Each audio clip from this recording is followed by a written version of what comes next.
This episode of Tech Indie Learnin is brought to you by the Barbados Tourism Marketing Inc. Heritage is present in many aspects of our lives, even in the sports we play.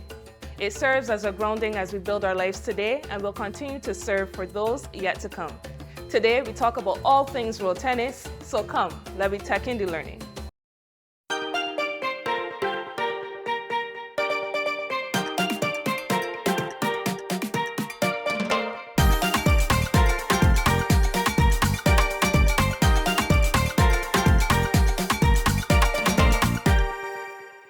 Hello, I'm Karl Watson, retired senior lecturer in history and archaeology from the University of the West Indies. I'm Zuwena Willett, a lover of Barbadian heritage and an eternal student, and I'm here with Karl, who has invited me to call him Karl. And today we're talking about road tennis. So Karl, can you give me a little bit of a background on road tennis, this Barbadian sport? Yes, well, this is my view about road tennis, and I'm not the world's expert on it by any means, but in heritage, when we talk about heritage, we always use the term authenticity.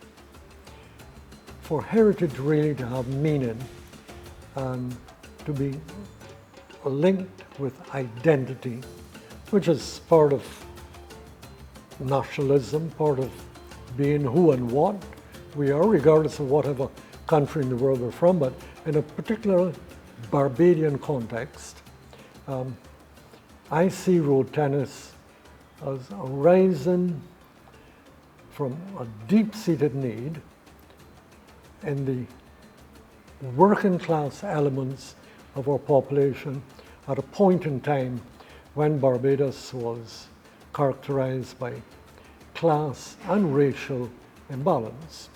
And so, for example, I'm talking about in my childhood and early teenage years, there were clubs on Barbados that closed their doors if you didn't have the right surname, if you weren't of the right color, if you didn't have the right income. And that sort of permeated throughout society. So when I was a child, one of the popular sports on the island was lawn tennis.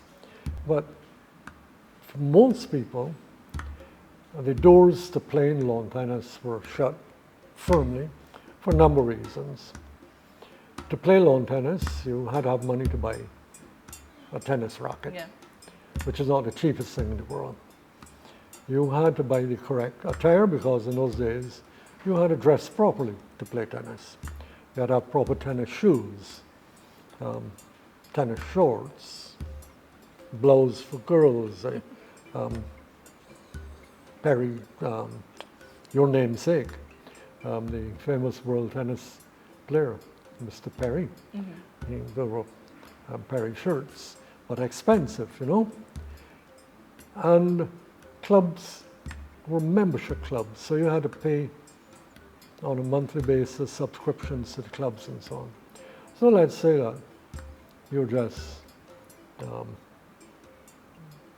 you're working at the lower end of a business and so on. You're not a manager, you're not an overseer, you're not any of the high-end employees, you're just sort of rank and file employee. When you get your salary at the end of the month or the week or whatever, or if your PayPal comes in, what are you going to do? Are you going to devote some of that money to buying tennis gear and paying money at a tennis club where you might not necessarily be welcome? No. So, but there were people who watched the game and who thought, that looks interesting. I'd like to try it, but since I don't have access to a grass court, which is a larger expanse of land given over to tennis, let me do what's next. I mean, we use the roads for playing cricket. We use the roads for practicing football. Why not turn our roads into a tennis court?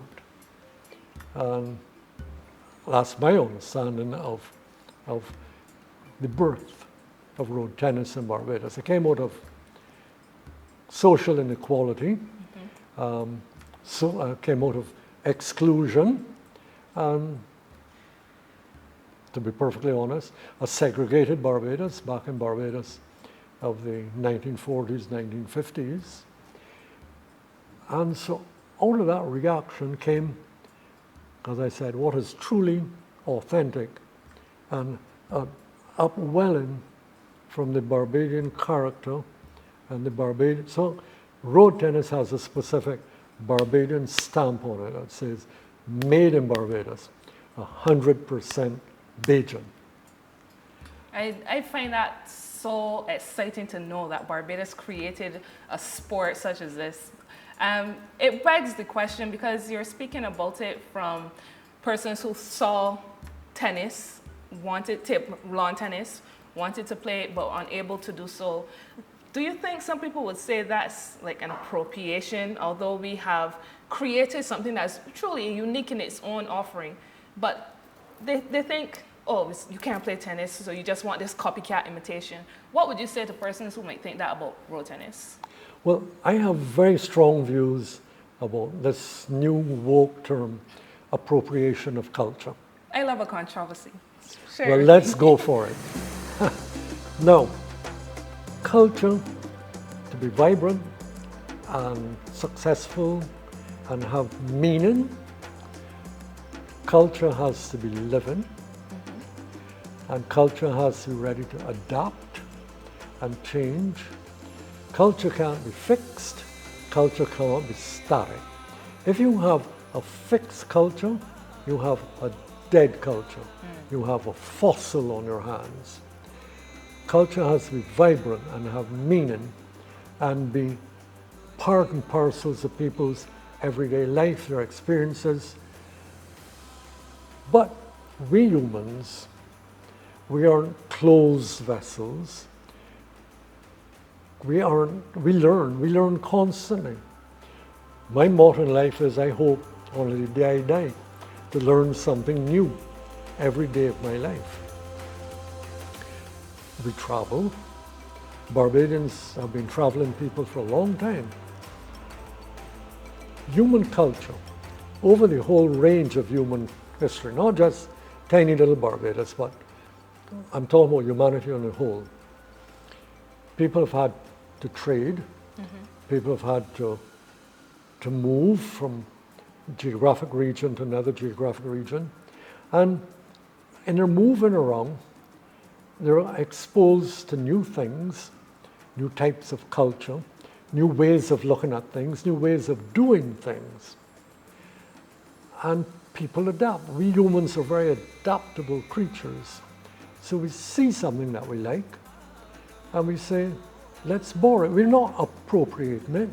We're incorporating it into an already existing cultural base, and we are transforming that culture. Our lives are transformative. All our lives. We're born, we live the whole range of our lifespan, whatever it is, but we learn, we adapt, we change. And so culture has to change.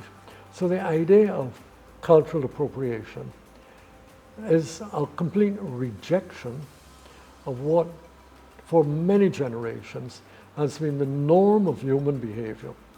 That we borrow, we incorporate, we take something. We aren't stealing it. We look at it, we value it, and we say, we can work that thing into our existing culture base. Let's go for it. Let's do it. And I think that yes, road tennis is a very good adaptation of that premise that you're speaking of, in that there are similarities, but there are vast differences. Lawn tennis, you have the tennis ball, but with road tennis is the skin ball, making it a faster ball as it hits the ground. It's a faster paced game. It requires a lot more physical requirement because you're playing at such a low level, bending down. So I see what you're saying in terms of adapting it to the culture and the landscape of the persons that are influenced by these other cultures. So it was a very fascinating take on it. no, well, I agree with you there, because let's face it, road tennis is not an absolute 100% imitation of lawn tennis. It's taken some of the finer points of lawn tennis and incorporated them into a broader idea that fits into the reality of Barbadian circumstances. And that's why I said it has that stamp of Barbados on it. And to look at it as some form of cultural appropriation, no, I completely reject that idea.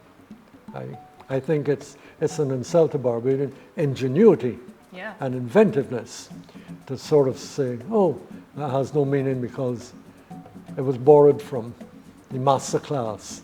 And, you know, it's not as like constantly saying, my glass is half empty instead of my glass is half full.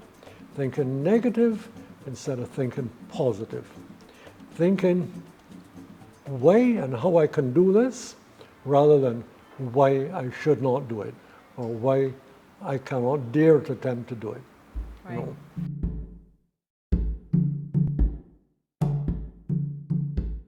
We could not bring you an episode about road tennis without coming to a place where road tennis is played and talking to people who actually play this sport that is for the people of Barbados. I'm here with Dale Clarke. He is the co-founder of the Professional Road Tennis Association. And Dale, I just want to know a little bit about the history of road tennis. Well, road tennis was started in the 20th century as a game that was conceptualized by the locals because they could not afford to play the traditional tennis. You know, tennis is a privileged sport, so road tennis was, you know, conceptualized so that the average person could have a means to, you know, exercise and be involved in constructive activity. So when we talk about road tennis, we think of in the road, there's a twacking sound of a racket back and forth, there's a skin ball. Can you tell us what's happening with the professional side? Because you're from the professional association. Well, the professional side, we aim to create a professional circuit where we offer opportunities for players, you know, to make a living from road tennis.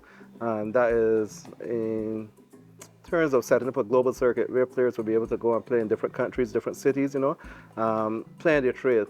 So in order to achieve that, we have done, I would say, some interesting development for the sport. First of all, you had mentioned the skin ball earlier. There's no longer a skin ball. We got together with the manufacturers in China and actually manufactured a ball for road tennis. So the sport has its own ball now, so we won't be facing any lawsuits in the future from Penn or Nike for using their balls. So, and then strategic marketing. People used to say that road tennis is a poor man's sport because honestly, it was born in the impoverished areas of the country. But what we've done with that there is try to take the sport out of the impoverished areas and play in more different societies, different parts of societies where like we play in the middle class areas, we play in the upscale communities, because at the end of the day, road tennis is indigenous to Barbados, so it should not be tagged, you know, to be just part of a particular part of society. So we want the whole of Barbados, all Barbados, to embrace our sport. All of Barbados to embrace this sport, meaning kids, adults, old people, and the reason why I'm asking this is because when you see a road tennis match now, you're seeing mostly the adults. Is there a kids league? Or are you seeing all the little children in the street coming out? Because every time, and this is just my observation passing through the roads of Barbados, every time I go on a court, it's always some middle-aged or young fellas, and they're just taking over the court and playing this fast-paced game, and the kids are off to the side. Are things being done to pass on road tennis? Yes, very much so, because I run the Professional Road Tennis Association. I'm here at the Professional Road Tennis Association, but there's the Barbados Road Tennis Association, which is responsible for the local development of the sport. And they, for the last couple of years, they've been, you know, focusing on the development of the youth. So there have been youth tournaments, very exciting tournaments. We have some exciting youth players that are coming through. So the sport, you know, has a good future, but we have to balance that there with the professional side, because at the end of the day, you don't want the players at the youth level to get frustrated if there's nothing for them to play at the end.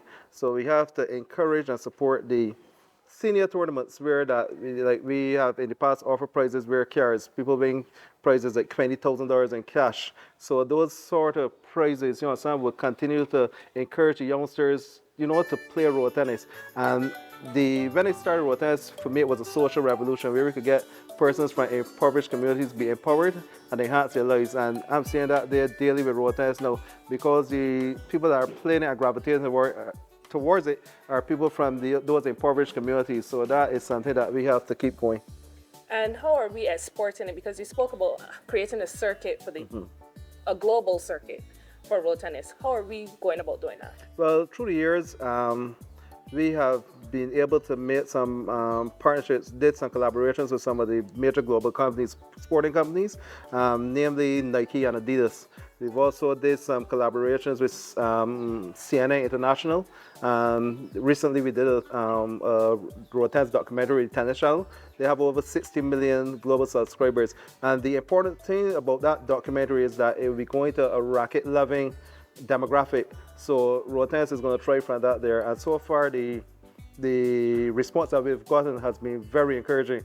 We're getting calls from all over the world about the rules and how to play road tennis. And I hope that it leads, not hope, I know it's going to lead to the opportunity for thousands of Barbadians and our fellow Caribbean players to get coaching jobs around the world and jobs as officials in road tennis where they can make a living from this sport.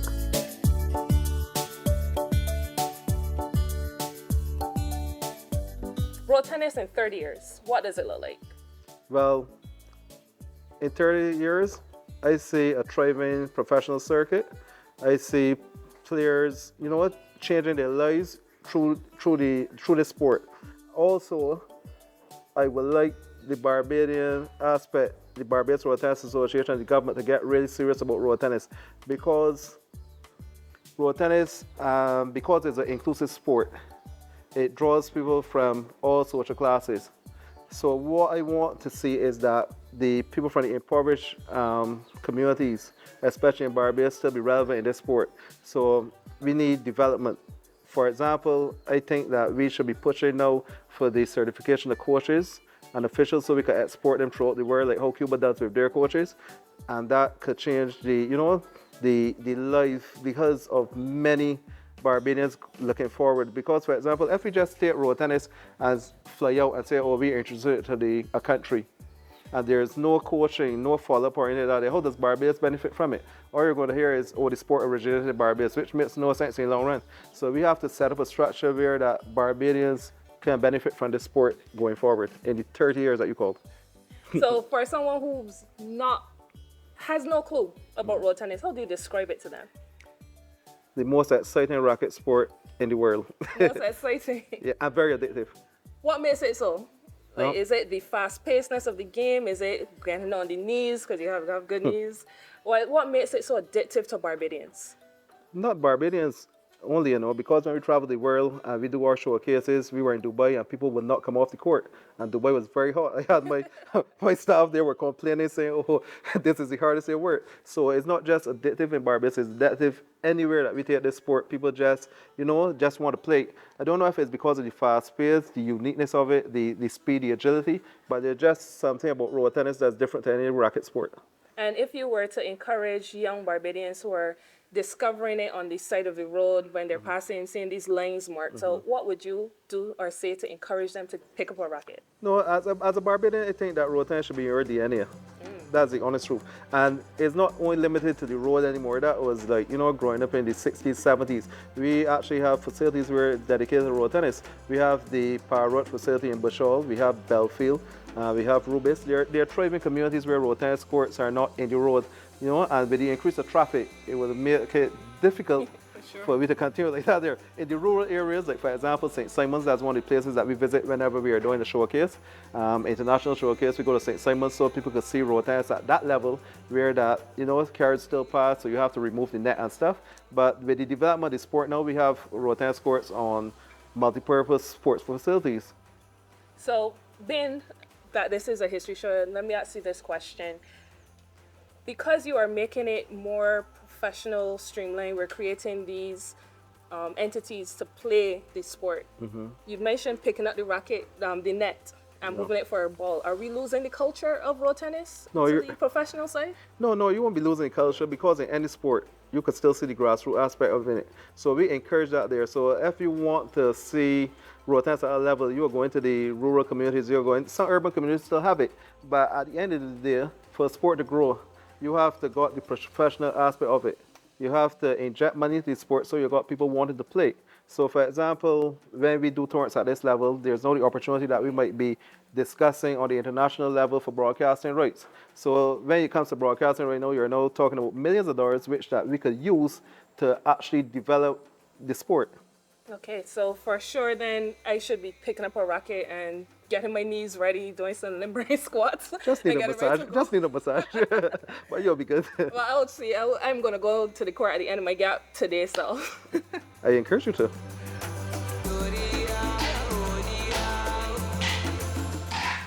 When we think of road tennis, you probably don't think about fashion.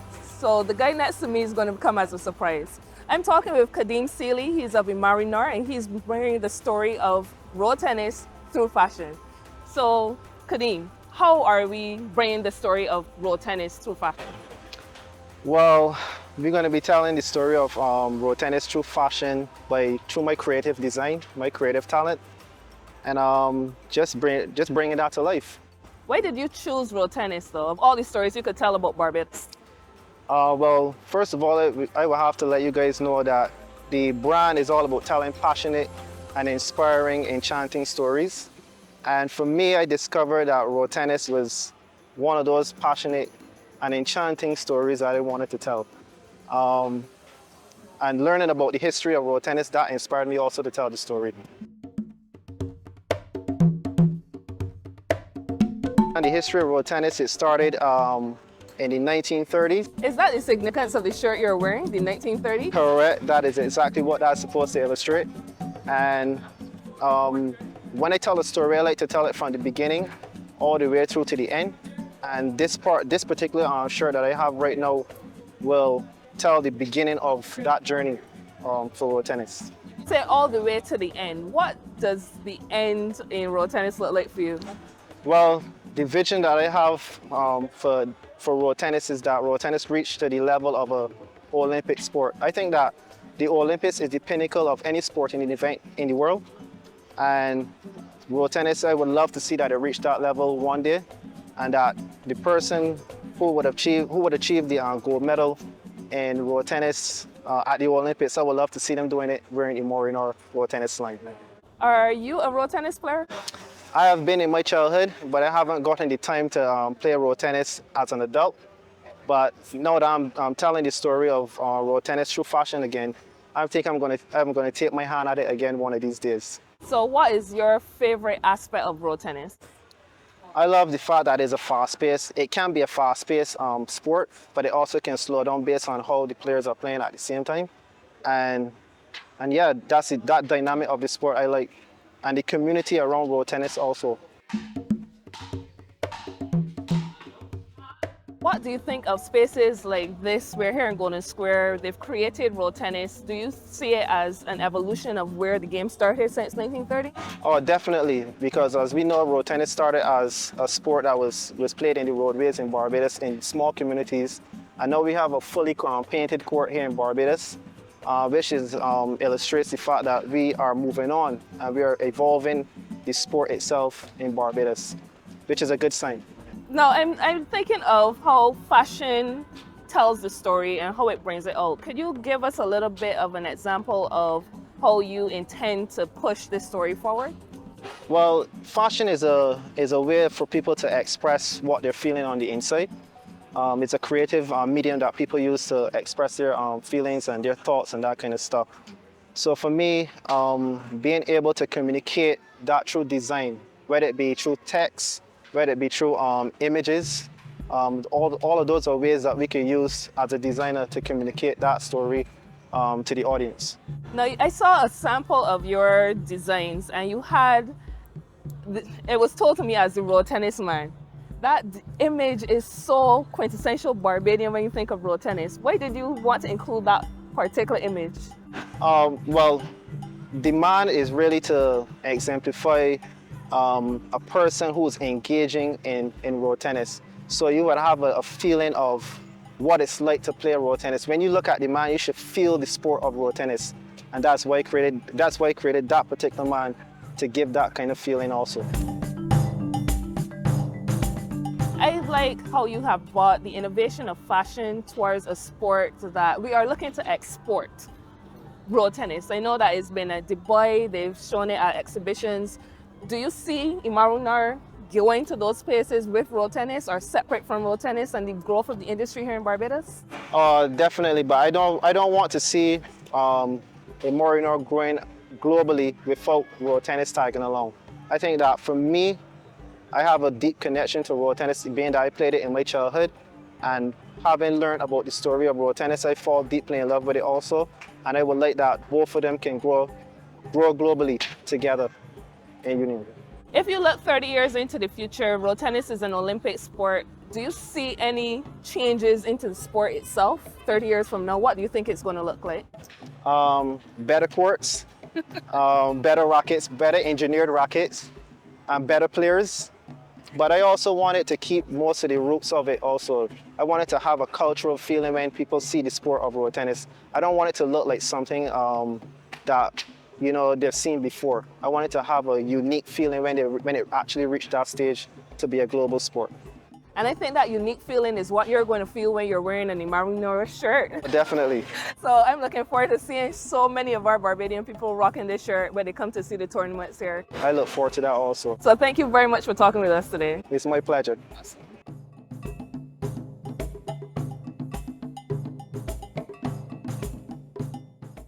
So road tennis has come a long way since the 1930s when it was invented, to having marked out Almost course. 100 years ago. Almost 100 years, Yeah. yeah.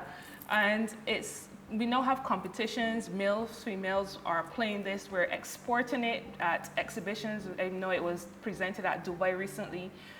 Where do you see road tennis going in the next 30 years?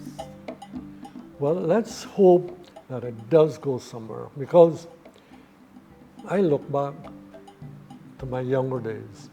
Spooge. Spooge was a Barbadian phenomenon. Just as Jamaica was producing from rocksteady, Jamaica was producing reggae, etc. We came up with a beat that was distinctive. Spooge equal Barbados. But yet, where did we go with Spooge? We went nowhere. It was a good idea that fell off the side of the road and died. And I would hope that the same thing does not happen with road tennis. I can see that road tennis has potential to be adopted on an international scale. But on the other hand, we don't want the world out there to take it over and, as it were, quote unquote, steal a Barbadian idea and incorporate it and turn it into a big thing instead of being an exclusive Barbadian thing. So it's something that would have to be managed carefully, but if we don't seize the opportunity, others will seize it, and then we will look back and we will say, what if? What if we'd only been bold enough or brave enough to have done this, to have invested in this, to have believed in ourselves, and to think that, yes, we can go on the world stage and we can do something on the world stage that attracts the attention of the rest of the world. I know that a lot of Barbadians are rooting and working towards making it an Olympic sport. So I think that will go a long way in making it a global phenomenon, loved by not only Bajans but the world. Exactly. You know, and then we wouldn't regard it as cultural appropriation. We would regard it as a Barbadian idea that we have chosen to share with the rest of the world. I think that's a beautiful way of looking at our wonderful, unique sport of road tennis. Well, we're on the same wavelength, and let's a fist bump on that, and let's hope it comes to reality. It will. It definitely will. Yeah.